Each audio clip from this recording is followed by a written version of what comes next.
China and South Korea established diplomatic relations 32 years ago.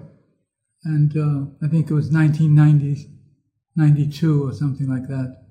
Now, for 31 years, Korea had a trade surplus with China.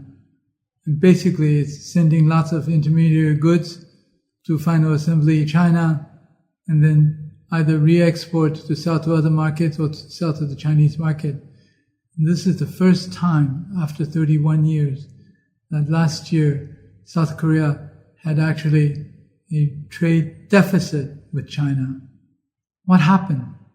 Why did this change so significantly? I think there are several reasons for this.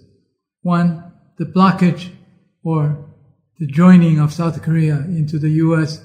sanctions group on technology products to China. For example, chips, which made it much more difficult for any country to ship chips or related equipment to China. And this takes a big block out of the Korean export to China.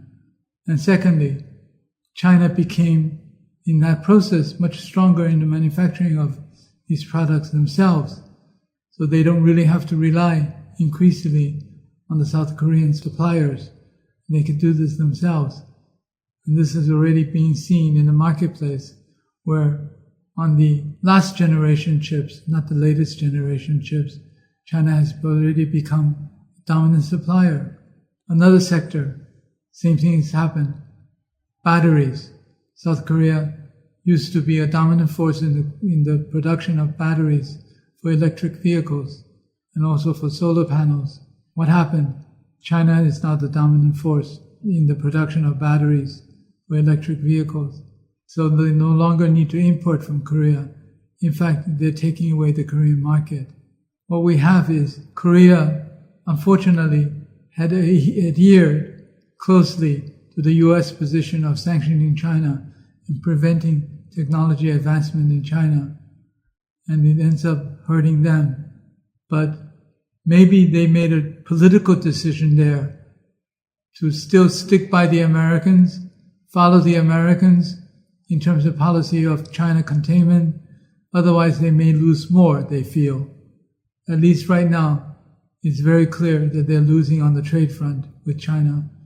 And not only that, they're losing their other market share in other parts of the world to Chinese manufacturers by suppressing Chinese development over the course of the last several years.